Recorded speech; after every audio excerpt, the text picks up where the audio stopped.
أعوذ بالله من الشيطان الرجيم. بسم الله الرحمن الرحيم.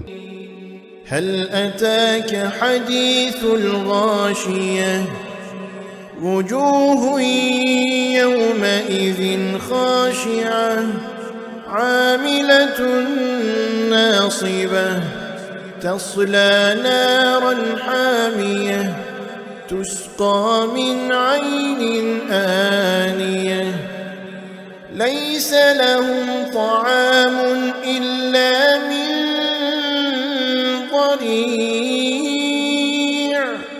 لا يسمن ولا يغني من جوع وجوه يومئذ ناعمة لسعيها راضية في جنة عالية لا تسمع فيها لاغية فيها عين جارية فيها سرر مرفوعة وأكواب موضوعة ونمارق مصفوفة وزرابي مبثوثة